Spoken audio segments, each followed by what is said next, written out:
네. 여러분 안녕하십니까. 국민들이 갖고 계시는 이제 최대 관심사는 이재명 더불어민주당 대표 언제 구속될까?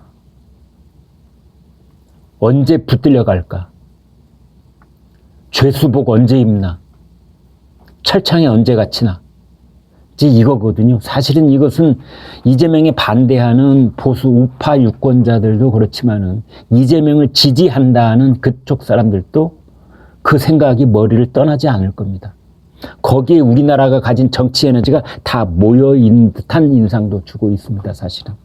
왜냐하면 그만큼 이재명 대표가 안고 있는 사법 리스크가 뭐 서너 가지가 워낙 위중하기 때문입니다. 이제 최근에 나온 검찰 쪽에 저희가 취재 결과를 종합을 해보면은 곧 구속영장이 청구될 것으로 그렇게 보입니다.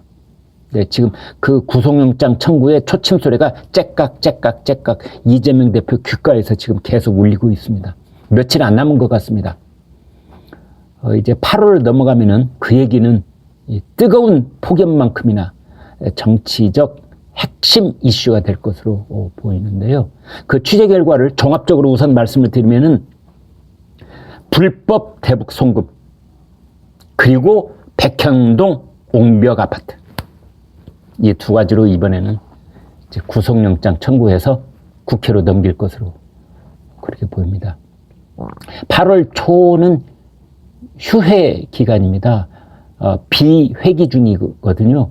그때는 이제 국회 동의도 필요 없이 바로 구속영장 집행할 수 있고 이제 8월 16일 날 8월 임시국회가 열리는데 그때는 체포 동의안이 국회로 넘어가고 이런 절차를 밟아야 되는데 그 어느 쪽이 됐든 시계 초침 소리가 째깍 이렇게 볼 수가 있겠습니다. 백현동 아파트 특혜 개발 옹벽 아파트 여러분 여기서 핵심은 뭐냐면요.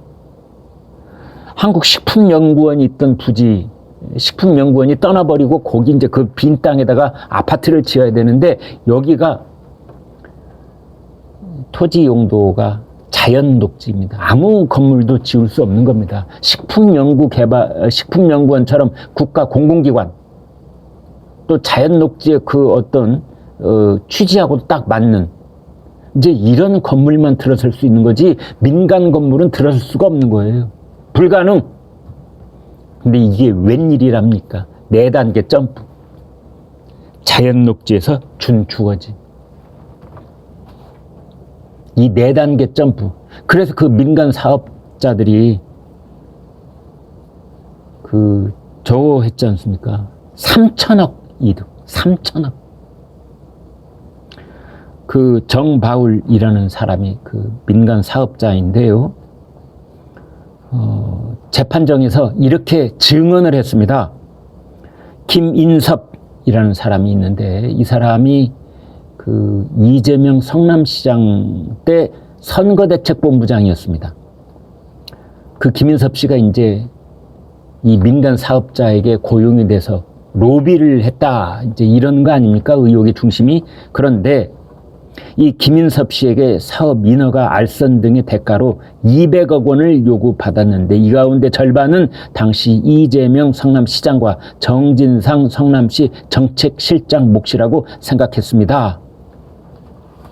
라고 이야기를 했습니다. 자연 녹지를 한 단계씩 이렇게 인허가를 높여가면 이제 그게 주거지도 되고 준주거지도 되고 그러는데 이게 4단계 점프를 했다고 말씀드렸잖아요. 그 한 단계 올리는데 일반적으로 보통 민간업자들은 5년도 걸리고 10년도 걸리고 그렇습니다. 4단계가 뛰어오르려면 적어도 한 세대는 흘러야 되는데 이게 몇 개월 만에 이루어진 겁니다.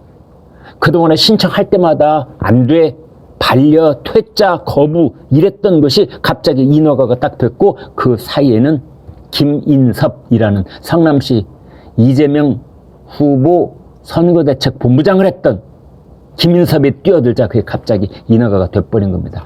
누구는 이렇게 비유를 하더라고요. 숯덩어리였던 것이 어느 날 다이아몬드가 된 것이나 똑같다.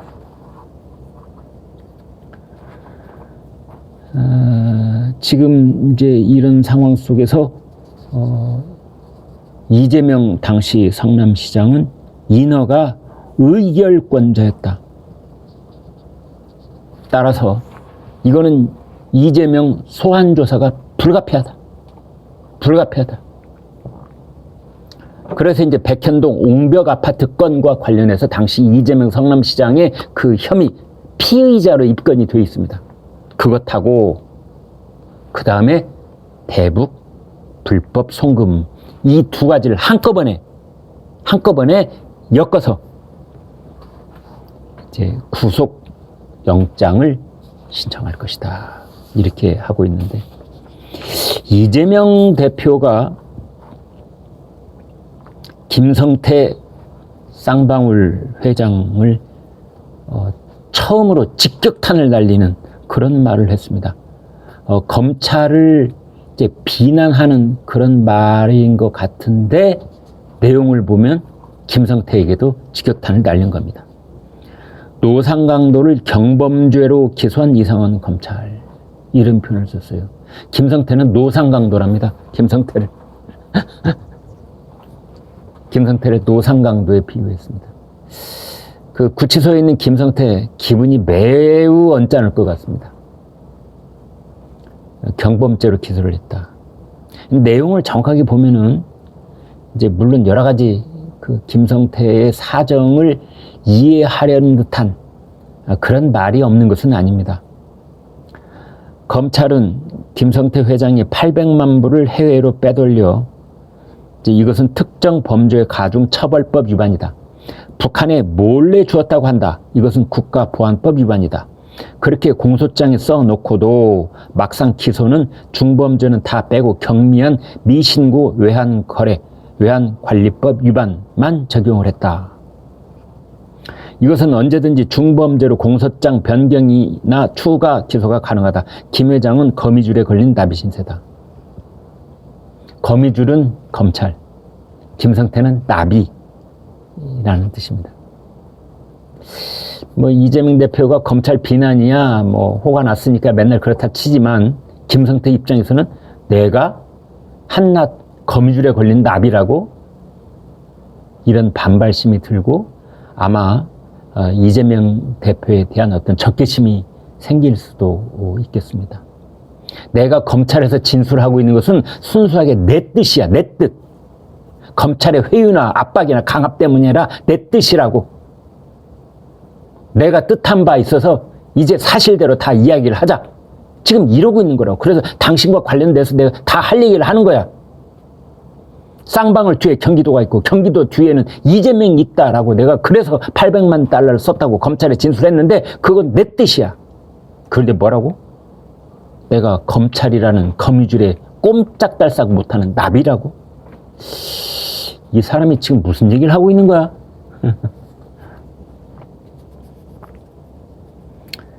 이제 이재명 대표가 논리를 세워봅니다. 검찰과 김 회장은 이 돈이 독점 개발권, 북한에 대한 히토류 광산 독점 개발, 그걸 확보하고 자신의 방북 추진을 위한 로비 자금이 아닌 이재명을 위한 대납금이라고 한다. 그러니까 800만 달러가 오로지 쌍방울 위한 돈이었지. 그게 왜 이재명 대납금이냐. 그런데 검찰은 자꾸만 쌍방울만을 위한 로비 자금이 아니라 그중에 300만 달러가 이재명을 위한 대납금이었다고 검찰은 주장하고 있는데 그렇다면 북한이 쌍방울에 써준 독점 개발 합의서는 무료였고 김 회장 방북 추진도 무료였다는 것이냐? 나를 위한 대납금이면은 그렇다면은 쌍방울에게 특혜를 주려고 했던 북한의 모든 입장은 다 무료였고 나만 유료였어? 김성태는 무료, 이재명은 유료. 그게 북한의 입장이었어? 라고 이재명은 이야기를 한 셈이지요. 이재명이 이렇게 얘기를 합니다. 북한은 방북비를 300만 불이나 받고 초청장 하나 안 보냈다는 것인데 이해할 수 없다. 이제 이렇게 얘기를 했습니다. 근데 여기에 이재명 대표는 논리적 모순이 있습니다.